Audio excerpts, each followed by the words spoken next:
የምንጀምረው የትምህርታችን ሐሳብ ራስን ማደስ በሚል ርዕስ ይሆናል። ስለዚህ የምትጽፉ ሰዎች ራስን ማደስ ብላችሁ ራስን ማደስ ነው መነሻ የምናደርገው የትንቢተ ኢሳይያስ መጽሐፍ ምዕራፍ 40 ቁጥር 31 ላይ ያለውን የእግዚአብሔር ቃል ነው። በኢሳይያስ መጽሐፍ ምዕራፍ 40 ከቁጥር 27 ጀምሮ ያለውን ያዕቆብ ሆይ እስራኤልም ሆይ መንገዴ ከእግዚአብሔር ተሰውራለች፣ ፍርዴም ከአምላኬ አልፋለች ለምን ትላለህ? ለምንስ እንዲህ ትናገራለህ? አላወክምን? አልሰማህምን? እግዚአብሔር የዘላለም አምላክ የምድር ዳርቻ ፈጣሪ ነው። አይደክምም፣ አይታክትም፣ ማስተዋሉም በማንም አይመረመርም። ለደካማ ኃይልን ይሰጣል፣ ጉልበት ለሌለውም ብርታትን ይጨምራል። ብላቴኖች ይደክማሉ ይታክቱማል፣ ጎበዛዝቱም ፈጽሞ ይወድቃሉ። እግዚአብሔርን በመተማመን የሚጠባበቁ ግን ኃይላቸውን ያድሳሉ፣ እንደ ንስር በክንፍ ይወጣሉ፣ ይሮጣሉ፣ አይታክቱም፣ ይሄዳሉ፣ አይደክሙም።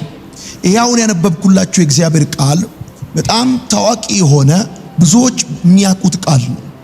በዚህ ክፍል ላይ በጣም እንድትመለከቱ የምፈልገው ሐሳብ ምንድነው?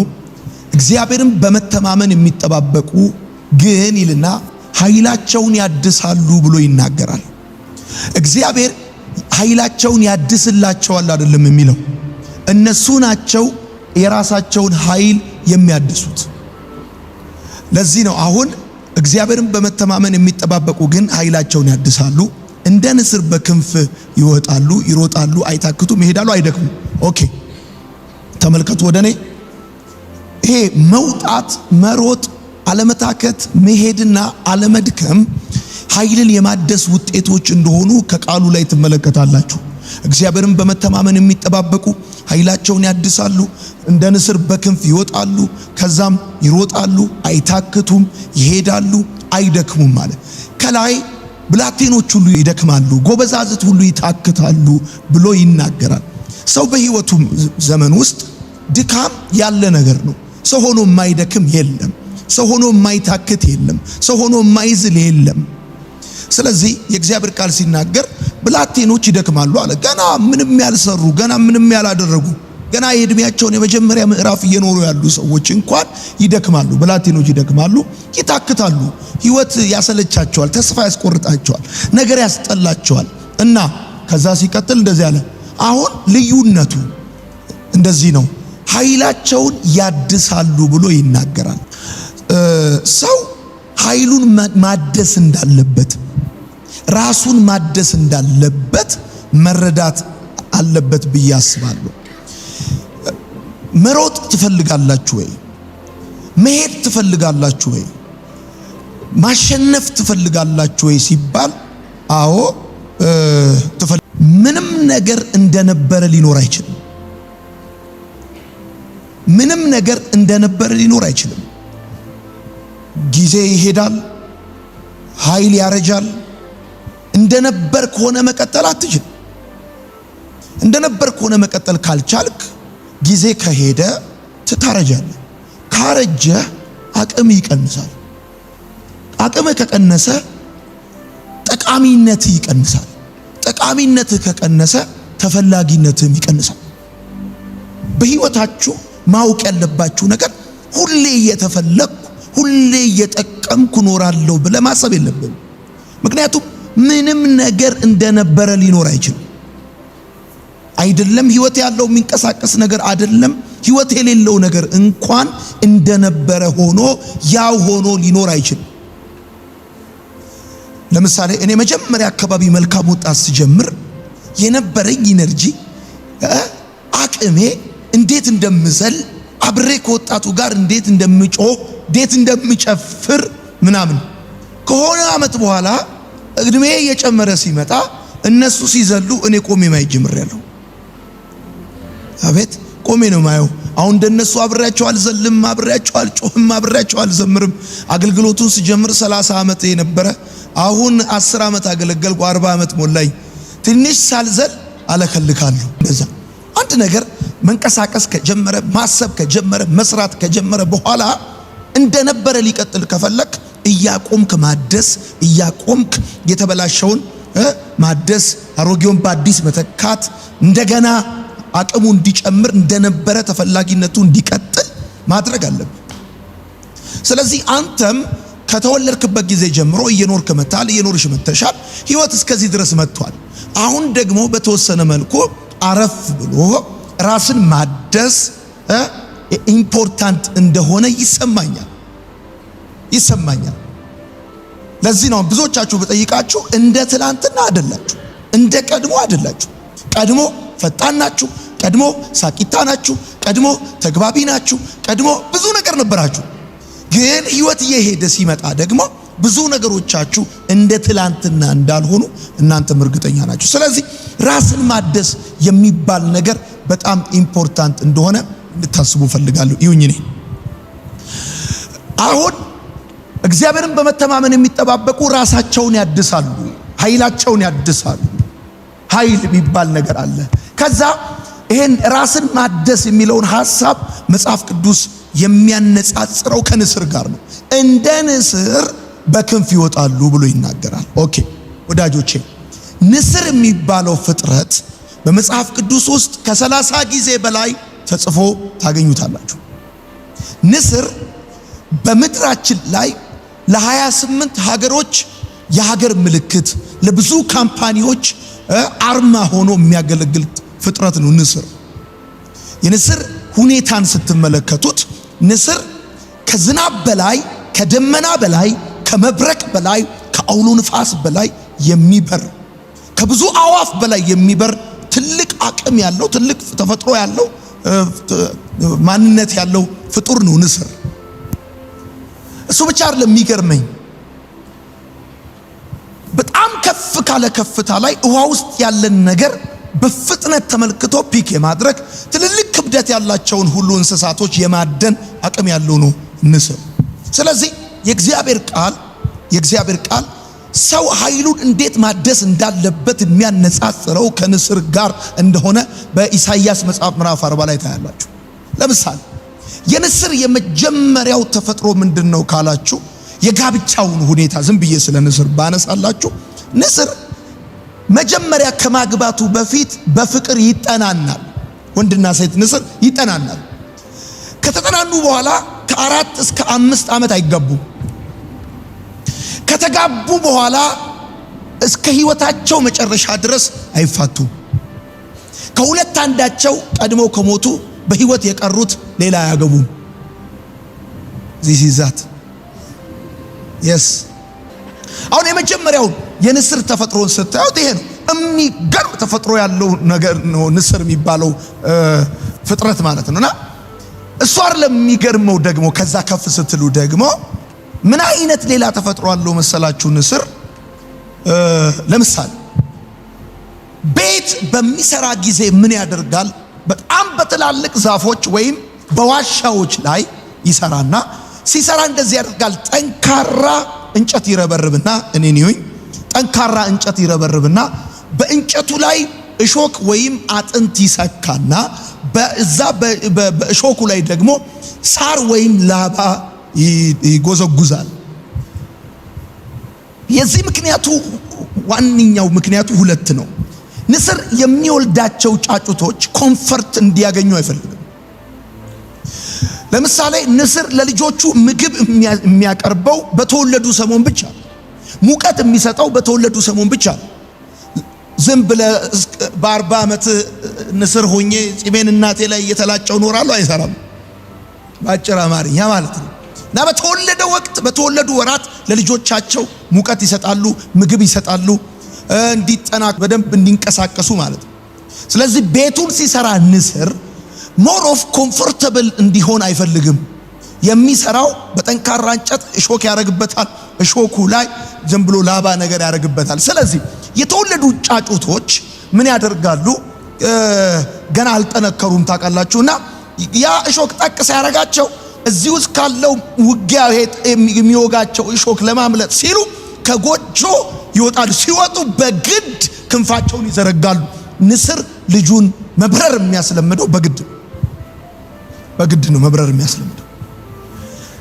ይሄ በጣም በጣም ፈጣን ከደመና በላይ ከመብረቅ በላይ ከዝናብ በላይ ከብዙ ወፎች በላይ የሚበር ንስር ይኖርና የሆነ ወቅት ላይ ሲደክም ሲያረጅ የሚያደርገው ነገር ራሱን ያድሳል። ራሱን ደግሞ እንዴት ነው የሚያድሰው ብላችሁ ስትሉ የመጀመሪያው የሚገርመው ነገር ንስር ሲደክመው አቅሙ ሲቀንስ ሲያረጅ ያውቃል። ከዛ እንደ ቀድሞ ለመሮጥ እንደ ቀድሞ ለማደን እንደ ቀድሞ ከፍ ለማለት ስለሚፈልግ የመጀመሪያ ላባዎቹን እያደማ ይነቅላል። ከዛም ሌላ የሚያደርገው ምንድነው? ለምሳሌ አይኑ ላይ በእድሜ ምክንያት የመጡ ሞራዎችን እንዲቀልጥለት ወደ ጠዋት ፀሐይ ቀና ብሎ ሞራውን ያቀልጣል። ጥፍሮቹን ከድንጋይ ጋር እያጋጨ ይሰብራቸዋል።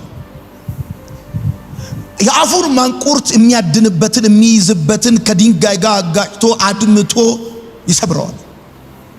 ይሄ አሁን ያረጀው ከሱ ጋር ብዙ ጊዜ የኖረው ነገር እንዲራገፍ በአዲስ እንዲተካ ይፈልጋል።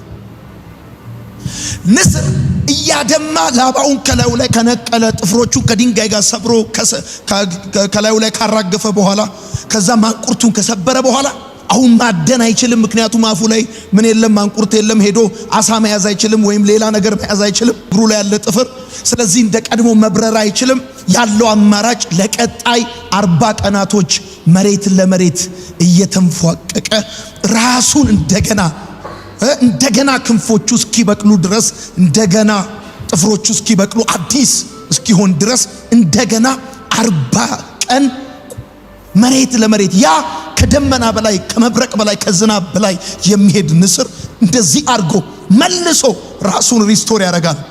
እኛ ላለፉት ረጅም ዓመታት 20 ዓመት 15 ዓመት 30 ዓመት 40 ዓመት ኖረን ስናበቃ 40 ቀን አይደለም 5 ቀን እስቲ ቁጭ በልና ራስን ሪስቶር አርግ፣ አሮጌውን ነገር አራግፍ፣ በአዲስ ነገር ተካ ስንባል 5 ቀን መቀመጥ አንፈልግም።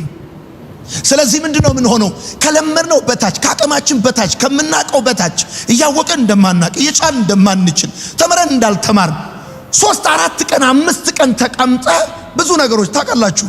እንኳን አይደለም ሰው በጣም በውድ ዋጋ እንኳን የተሰራ ቤት አይታችሁት ከሆነ ዝም ብሎ እድሜ ሲቆጥር ክራክ ያረጋል፣ የሆነ ነገር ሸረሪት ያወጣበታል። ስለዚህ የሆነ ጊዜ ጠብቀህ እሱን ማደስ ይጠበቅባል።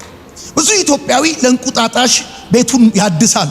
ግን በዘመኑ መካከል ራሱን ቁጭ ብሎ የመጣበትን የህይወት መንገድ እስካሁን ድረስ ያሳካውን እስካሁን ድረስ የተበላሸበትን የቱ ጋነ የሳትኩት ብሎ ራሱን ስለማስተካከል መቀመጥ ጊዜ ማባከን ይመስላል። መቀመጥ ቁጭ ብሎ ስለ ህይወቱ ማሰብ ጊዜ ማባከን ይመስለዋል። ጫት ቤት መቀመጥ፣ ሺሻ ቤት መቀመጥ፣ ቴሌቪዥን እያዩ መቀመጥ፣ እጅ እርሳስ እስኪመስል ድረስ ይሄ ማህበራዊ ሚዲያ ወደ ላይ መግፋት ስራ ነው የሚመስል። ራስ ላይ ግን ኢንቨስት ማድረግ ኪሳራ ይመስላል። አሁን ለዚህ ነው ወዳጆቼ ራስን ማደስ ብዬ የመጀመሪያውን ሐሳብ ዛሬ ማካፍላችሁ በዋነኛነት ለዚያችኋለሁ። የንስር የጋብቻ ሁኔታ ብላችሁ ጻፉ። የጋብቻ ሁኔታ ይሄ ለግል ህይወታችሁ ኢምፖርታንት ስለሆነ ነው የምንማር። የጋብቻ ሁኔታውን በተመለከተ በመጀመሪያ በፍቅር ይጠናናል ማለት እማያውቀውን አያገባ። አይ ላቭ ዩ አይ ሚስ ዩ አይ ኪስ ዩ ብሎ አይገባም። በፍቅር ይጠናናል። ዝም ብሎ የኃይል ምልክት መሆን አይቻልም። ዝም ብሎ የአሸናፊነት ምልክት መሆን አይቻልም። ዝም ብሎ የድል አድራጊነት ምልክት መሆን አይቻልም። እናማ በዋነኛነት በመሰረታዊ ደረጃ እንዲታወቅ የምፈልገው ነገር ምንድነው? ይጠናናል። ከ4 እስከ 5 ዓመት አይጋባም። ጻፉ። ከ4 እስከ 5 ዓመት አይጋቡም። ከተጋቡ ደግሞ አይፋቱም። ከሁለት አንዱ ከሞቱ በህይወት የቀረው አያገባም። አሁን ኔቸሩን የንስርን ኔቸር አንደርስታንድ ማድረግ ኢምፖርታንት ነው። ለምን? መጽሐፍ ቅዱሳችን የሚነግረን ነገር አለ። እሱም ነገር ደግሞ ምንድነው ካላችሁ መጽሐፍ ቅዱስ የሚነግረን እግዚአብሔርን በመተማመን የሚጠባበቁ ኃይላቸውን ያድሳሉ አለና እንደ ንስር በክንፍ ይወጣሉ አለ። በክንፍ ይወጣሉ አለ። ይሁኝ ነኝ አንተ ራስን ታድሳለህ እንጂ እግዚአብሔር አንተን አያድስ። ያረጀውን ቆሻሻውን የማይጠቅመውን የዛገውን የማይረባውን ነገር ከላይ ነቅለህ መጣል ያለብህ አንተ ራስህ ነህ እንጂ ምትሃት፣ አስማት፣ የሆነ ነገር መጥቶ እንዲያድስ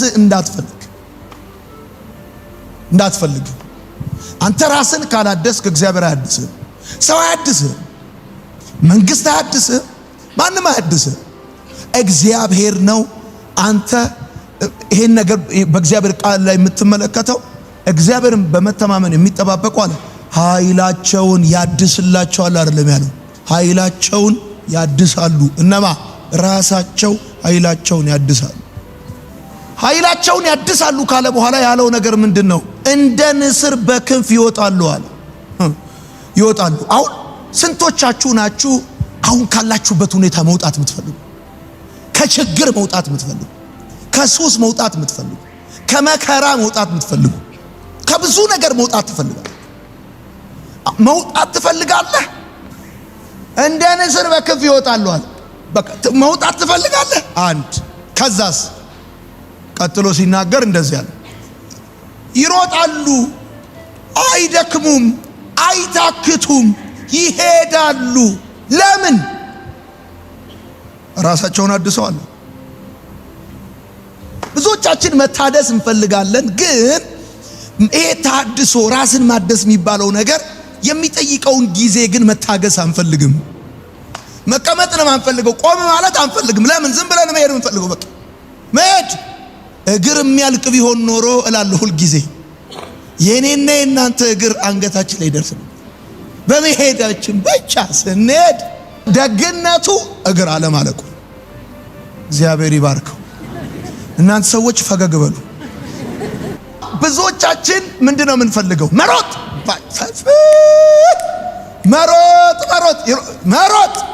ነው የምንፈልገው።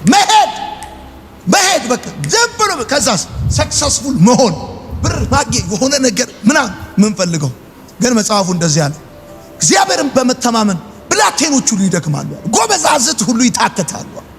እንዳይመስል እኔን ተሳክቶለት ምናምን ውጤታማ ሆኖ ድል አድርጎ ምናምን የምታያቸው ሰዎች አንተ ከረባት አድርገው አያቸው እንጂ አቤት በቴሌቪዥን አያቸው እንጂ ሲነዱ አያቸው እንጂ ልክ እንዳንተ የሆነ ጊዜ እነሱም ደክሟቸው ነበር፣ ታክቷቸው ነበር፣ አቅቷቸው ነበረ። የሰው ክፋቱ ሲደክሞ አይነግርህም። እና ልዩነቱ ምንድነው? ቆም ብለው ራሳቸው ላይ ኢንቨስት አድርገው ኃይላቸውን ማደሳቸው ነው። ኦኬ። ስለዚህ ቀላል አይደለም። 30 ዓመት 20 ዓመት 35 ዓመት 40 ዓመት በምድር ላይ መኖር ቀላል አይደለም። ስለዚህ የቀረውን እንግዲህ ከዚህ በኋላ 80 ዓመት እንኑር፣ 60 70 ዓመት እንኑር፣ የቀረውን እድሜያችንን ከደረጃችን በታች ሳንሆን አቤት ትርጉም ያለው ህይወት መኖር ከፈለግን ኃይላችንን ማደስ፣ ራሳችንን ማደስ፣ አሮጌ ነገሮቻችንን መንቀል ይጠይቃል። እና ለዚህ ነው የንስርን ኔቸር በደንብ አድርጋችሁ እንድትረዱልኝ የሚፈልገው። ኦኬ ንስር እንደዚህ ነው ብዬ ካልኳችሁ ቀጥሎ የጋብቻ ሁኔታውን ነገርኳችሁ አይደል? ከጋብቻ ሁኔታ ቀጥሎ እንደዚህ ብላችሁ የንስር ቤት አሰራር በሉና ጻፉ። ንስር ጠንካራ እንጨት ይረበርባል፣ ጻፉ። እዛ ላይ እሾክ ያኖራል። ከዛ ነው እዛ ላይ ላባም ያኖረው። ከዛ ሲቀጥል ንስር ኃይሉን ያድሳል። ወዳጆቼ ንስር ኃይሉን ያድሳል። ንስር ሲደክመው ያውቃል፣ አቅሙ ሲቀንስ ያውቃል፣ ሲያረጅ ያውቃል። እምቢ አላረጅም አይደለም እንደ አንዳንድ ኢትዮጵያዊ በቃ አርጅታል። ይሄን ቀና በል ቀና። ያው ሁልጊዜ ለእናት መቼም ልጅ ስለሆነ ነው እንጂ አሁን እኮ አንተ ጋሽዬ የሰፈር ልጅ ራሱ አንተን ለመስደብ እርሶ ደግሞ ካላለ አይሰድብ። ሰኔ በጣም ማለቴ እርሶ ደግሞ እኔ አሁን ቅርብ ቀን የሆነ ለቅሶ ምናምን ገጥሞኝ አገሬ ሄጃለሁ፣ የሰፈር ሰው ሞቶ ምናምን እና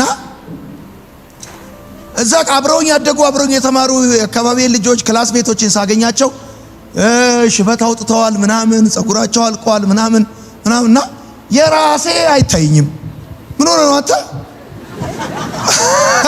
ምናምን እላለሁ፣ እነሱን እላለሁ። እና ያው ግን ማወቅ ያለብን ነገር ምንድነው?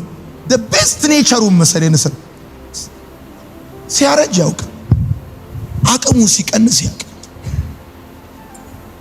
ሲደክመው ያውቅ። እንደ ደከመ አይሰማህም? ካልተሰማ ችግር የለም። ግን ሲደክመው ያውቃል፣ ሲያረጅ ያውቃል፣ አቅሙ ሲቀንስ ያውቃል። ከዛስ ቀጥላችሁ የምትጽፉት ላባውን እየደማ ይነቅላል። እየደማ ይነቅላል። እየሳቀ አይደለም፣ እየቃማ አይደለም፣ እየጠጣ አይደለም። እንደ ማይክል ጃክሰን ወደፊት ወደኋላ ምናም እየደነሰ አይደለም። እየደማ ነው ላባውን ከላዩ ላይ የሚነቅለው። እሱ ብቻ አይደለም፣ ጥፍሩን ከድንጋይ ጋር አጋጭቶ ይሰብራል። ጻፉ ነው የምናገረው። ጥፍሩን ከድንጋይ ጋር አጋጭቶ ይሰብራል። እሱ ብቻ አይደለም፣ የአፉን ማንቁርት ከድንጋይ ጋር አጋጭቶ አድምቶ ይሰብራል። ከዛስ the best ነገር የምትጽፉት የማትረሱት ነገር ለ40 ቀን ለ1 ወር ከ10 ቀን መሬት ለመሬት ይድሃል። ይዶኖ መዳ ሕፃን ልጅ ዳዴ እንደሚል ያ ኃይለኛ ከደመና በላይ ከዝናብ በላይ ከመብረቅ በላይ ከአዋፍ በላይ የሚበር ፍጡር ለ40 ቀን ዳዴ ይላል። ለ40 ቀን ግን ዳዴ የሚለው ጻፉ እንደገና ለቀጣይ 40 ዓመት ተዋጊ ለመሆን ነው፣ አዳይ ለመሆን ነው። 40 ቀን ተቀምጦ ቀጣይ ዘመኑን 40 ዓመቱን ያስተካክላል።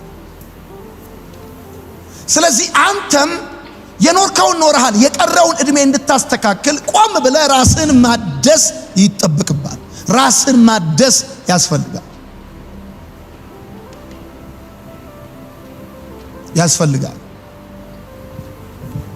ንስር የሞተ እና የበሰበሰ አይበላም።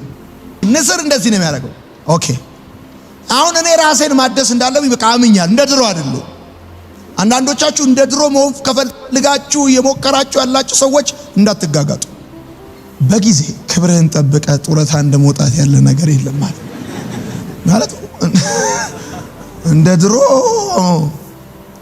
መሆን አትችልም። እንደ ድሮ አይደለም። በቃ ይሄንን እንደ ድሮ እንዳልሆንክ እሺ። አሁን ራሴን ለማደስ ምን ላድርግ? ጻፉ። ራሴን ለማደስ ምን ላድርግ? ምጽፉ ሰዎች አሁን መታደስ እንዳለብኝ አምኛለሁ። ራሴን ለማደስ ምን ላድርግ? አንደኛ መታደስ እንዳለብህ እመን። አቅምህ እንደ ትላንትና እንዳልሆነ እመን። ከደከመ ደከመ ይበል፣ ካቃተ አቃተ ይበል። አትፈር።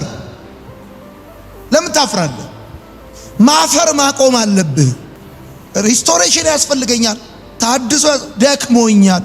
እኛ ኢትዮጵያኖች ታውቃላችሁ፣ ያው የአፄ ቴዎድሮስ የልጅ ልጆች አይደለም ጥይት ብንጠጣ ይቀለናል እንጂ አቅቶናል እኮ በአፋችን ግን አቅቶናል ማለት ይኸው ውስጣችን እኮ ተቦርቡሮ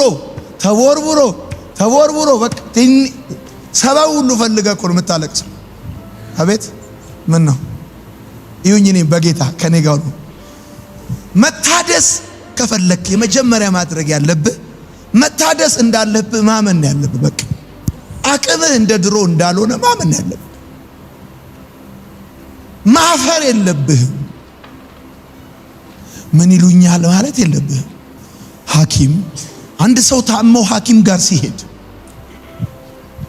ሐኪሙ ጋር የሚሄደው ምንህን ነው የሚያምህ ብሎ ሲለው ሐኪሙ አምኖ በሽተኛው እንደታመመ ካላመነ ወይ አማኑኤል ነው መሄድ ያለበት እንጂ አሁን ችግሩ እኮ እንደዚህ ነው።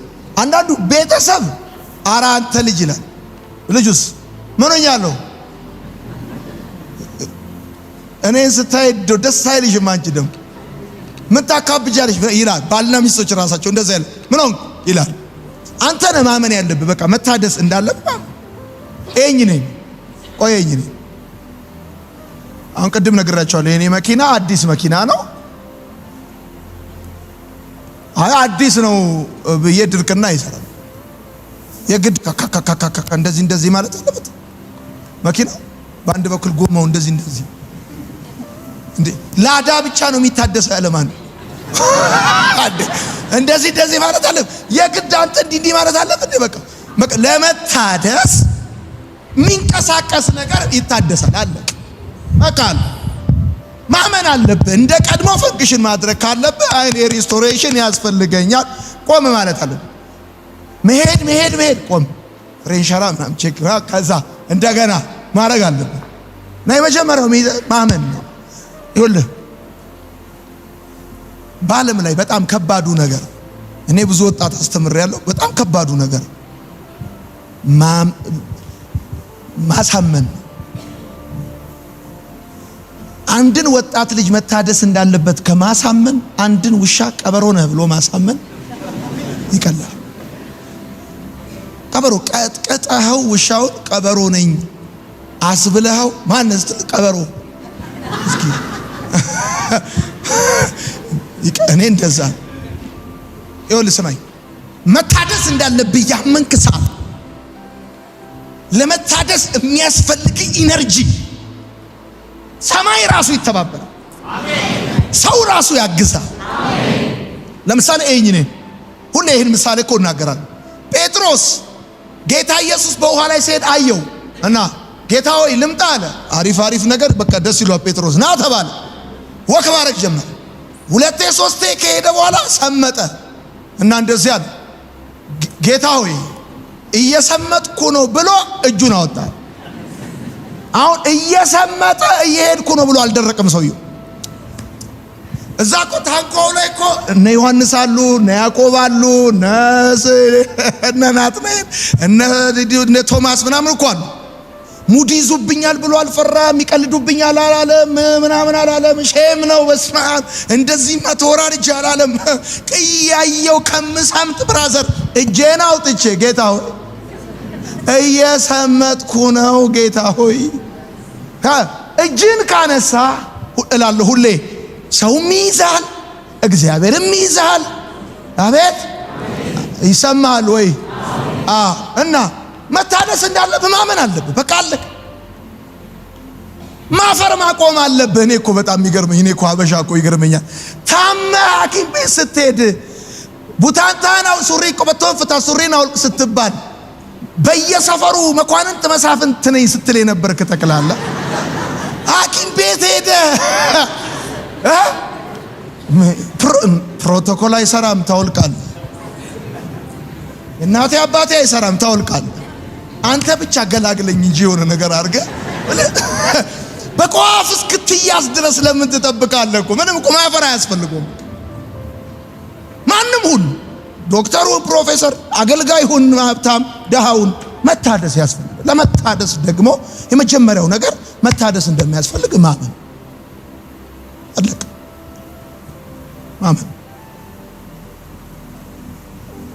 ከኔ ጋር ናችሁ አላችሁ? ንስር 40 ቀን መሬት ለመሬት ሄዶ እንደገና ክንፉን ያሳድግና ጥፍሩን አሳድጎ ሁሉ ነገሩን አሳድጎ ቀጣይ 40 ዓመት እንደገና ይላል። አንተ ቀጣይ 40 ዓመት ይበራል፣ ቀጣይ 40 ዓመት ይገዛል፣ ቀጣይ 40 ዓመት ያሸንፋል። እኔ ባርካችኋለሁ። የሚቀጥለው ዘመናችሁ የሽንፈት አይሆንም። የባለፈው የህይወት መንገዳችሁ በምንም መልኩ ተበላሽቶ ሊሆን ይችላል። እግዚአብሔር ግን ታሪካችሁን ያድሰዋል። ወይኔ በተዋረዳችሁበት ሰፈር እግዚአብሔር ያከብራችኋል። እንደገና እንደ ልጅነታችሁ እንደገና ያ እንደ ልጅነታችሁ አቅም፣ ጉልበት፣ ፍጥነት፣ ኃይል፣ ኢነርጂ ኖሯችሁ እንደገና መማር፣ እንደገና መስራት፣ እንደገና እኔ ባርካችኋለሁ። ልጄን እንደምባርከው ባርካችኋለሁ። በተዋረዳችሁበት ሰፈር እንደገና እግዚአብሔር ያከብራችኋል።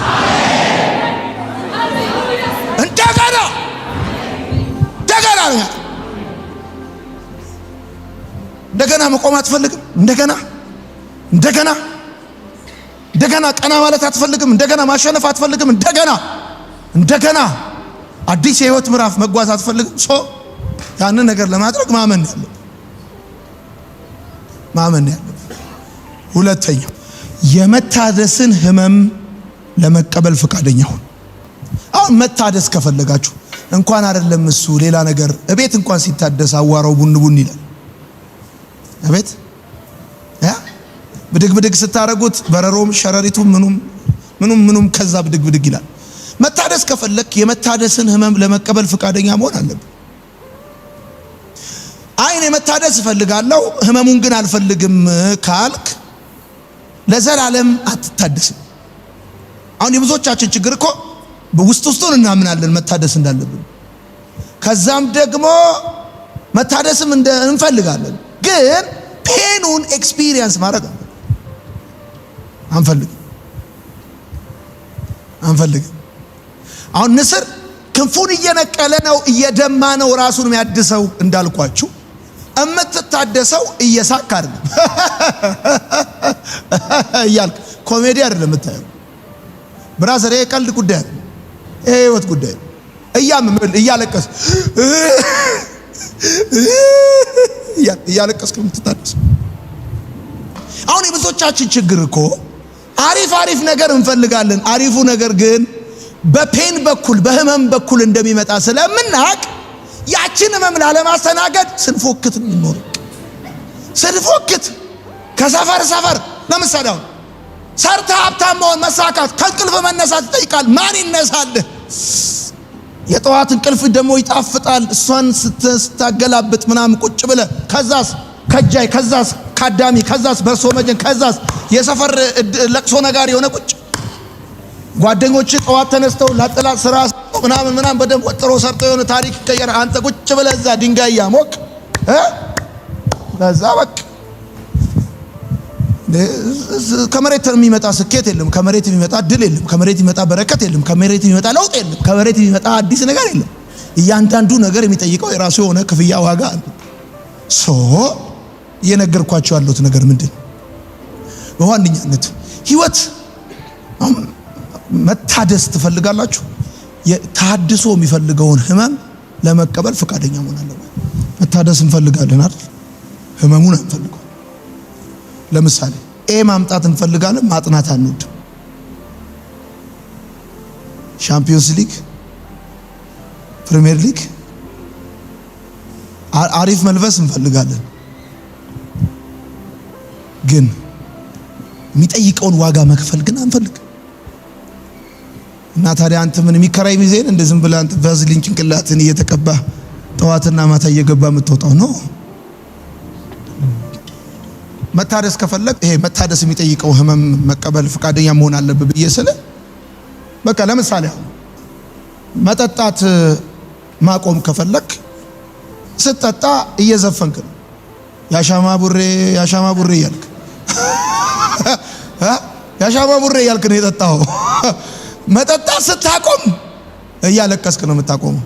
ያፋሽካ አቤት በቃ የራበው አንበሳ ነው የዚህ እጅ ይንቀጠቀጣል፣ ይደብራል፣ ሙት ይላል፣ አገር ለቃ ጥፈ ይላል። እሷን ህመም ኤክስፒሪየንስ ላለማድረግ ብለህ እድሜ ልክህን አረቄ እየጠጣ ከዛስ ዳገቱን ግፊ ቁልቁለቱን ፎሌ ታከታከታከታከታከታከ ለመነሳት በስንት መከራ ታከታከታከታከ በቀሰል ድንጋይ ሁሉ ማትነሳሰው ከምትሆን ህመሙን ተቀበለ 3 ሳምንት 21 ቀን 3 ወር በቃ ከገደለኝም ይግደለኝ ብላ ከሞትኩም ልሙት ብላ ያሰብከውን አቺቭ ማድረግ ነው የሚሻል እሱ። አሁን ለምሳሌ ሰኞ ጠዋት እዚህ መጥተህ በመቀመጥ የሆነ ነገር እንዳጣ ነው የሚሰማ አንዳንዶቻችሁ። ልክ እኮ እዚህ ባለም ባትመጣ የሆነ ታምር አገሪቷ ላይ ያንቀሳቀስክ እንደሆንክ እኮ ነው። አቤት በቃ የሆነ ነገር ምንም አይንቀሳቀስም። እግዚአብሔር ምስክሬ ነው። ምንም በቃ ማቆም መክሰር ካለ መክሰር አለ። ህመሙን ማስተናገድ አለብህ። እሺ ጻፉ። ህመሙን አትፍራ ብላችሁ ህመሙን አትፍራ። የመታደስን ህመም መፍራት የለብህ። የመታደስን ህመም መፍራት የለብህ።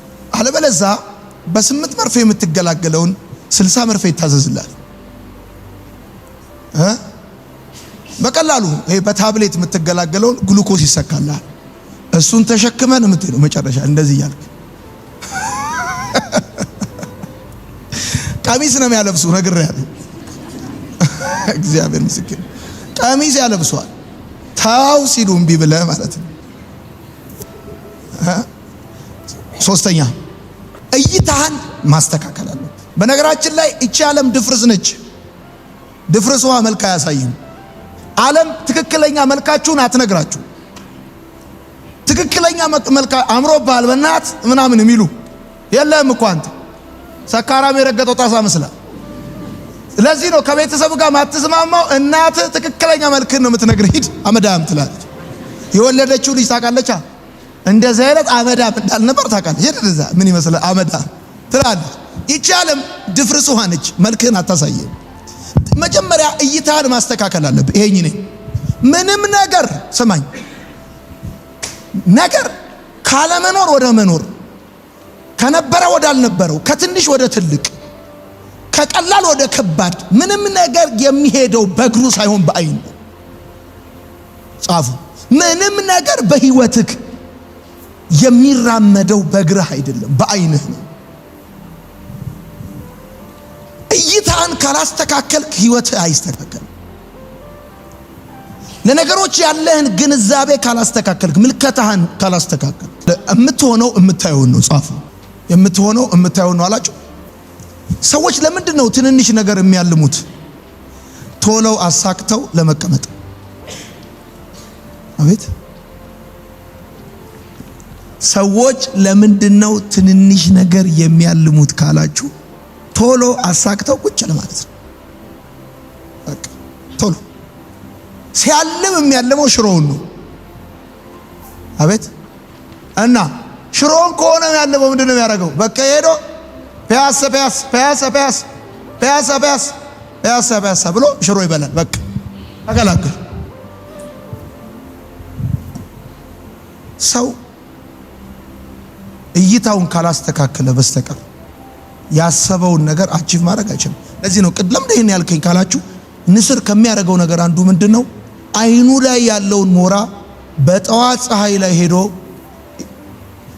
እንዲቀልጥና እንዲወድቅ ያደርጋል። ንስር ከሚያስተካክለው ነገር አንዱ እይታው ነው። የሆነ ሰፈር ላይ ተኮነ አንድ አይነት ቁጥር ነው። አብዛኛው ሰፈር እኮ አንድ አይነት፣ የሰፈሩ ልጅ አንድ አይነት፣ ከላይ እስከታች የሳሙና ቁርጥ ይመስል፣ በቃ የፋብሪካ ቁርጥ ሳሙና B29 ይመስል አንድ አይነት፣ ገጣባ በቃ የሆነ ሸራፋ የሆነ የተበለዘ ምን አንድ አይነት፣ በቃ አንድ አይነት እሱ ነው ምቱ። ስለዚህ ማድረግ ያለብን ምንድን ነው? እይታውን ማስተካከል ነው። ከዚህ ውጪ ሌላ ህይወት አለ። እኔ እዚህ ሰፈር መቅረት የለብኝ። ሄሎ፣ እዚህ ሰፈር አንደኛ ነገር፣ ሌላ ሰፈር ውራ ነው። የዚህ ሀገር ሀብታም ብራዘር ዱባይ ሲሄድ ምስኪን ነው። እዚህ ሀገር ጋሽዬ የሚባል አቤት፣ አሜሪካን ሀገር ሂድ ብዛ። እይታን ማስተካከል አለ። እይታን ከሰፈር ማውጣት አለ። በእግዚአብሔር አብርሃም እንደዚህ ያለ ድንኳን ውስጥ ቁጭ ብሎ ሲያጉረመርም ና አለው። አየሁ አለው። ይሄን የሰማይ ከዋክብት፣ ይሄን የምድር እሾህ አየሁ አለው። ዘርህን እንደዚህ ነው። ሰው የሚያየውን ነው የሚሆነው። እንደ ሰማይ ከዋክብት እንደ ምድር እሾህ አበሳለሁ። ሄሎ፣ እምታየውን ነው የምትሆነው። ነግሬሃለሁ። እምታየውን ነው የምትሆነው። እምታየውን ነገር ነው የምትሆነው። ስለዚህ መታደስ ከፈለክ ሌላው ሶስተኛ ማድረግ ያለብህ እይታህን ማስተካከል ነው። አራተኛ የፍርሃት እስረኛ አትሁን። ድፍረት ማለት ብላችሁ ጻፉ፣ አለመፍራት ማለት ሳይሆን በአስቸጋሪ ሁኔታ ውስጥ ትክክለኛ ነገር ማድረግ መቻል ማለት ነው። አሁን ትክክለኛ ነገር ማድረግ ያለብህ ጊዜ ላይ ነው። ትክክለኛ ነገር ንስር ራሱን ከድንጋይ አጋጭቶ ጥፍሩን ሰብሮ ላባውን ነቅሎ ማንቁርቱን ሰብሮ ራሱን እንደሚያድስ አንተም መቁረጥ ያለብን ቆርጠህ ሳትፈራ፣ ሰው ምን ይለኛል ብለህ እንዳፈረ፣ ሙድ ይዙብኛል ብለህ እንዳፈረ። አሁን ራሱ ዛሬ ጠዋት እዚህ ፕሮግራም ለመምጣት ስታስብ ስንት ያመንትታል፣ ፈርታል። መልካም ወጣት ብዬ ስለጠራው ቴሌቪዥን ላይ ልናይ ነው ብለዋል። ሳትናገር ራሱ ሾልኬ የመጣ ብዙ ነው እዚህ ውስጥ። መልካም ወጣት ልሄድ ነው ሳይሆን አዲስ አበባ ስራ ጉዳይ አለኝ ምናምን ብለህ ቦሌ መጣ። ምን ያስፈራል? ለምን ትፈራለህ? መታደስ ከፈለክ መፍራትህን ማቆም አለብህ። የፍርሃትህ እስረኛ መሆን የለብህም።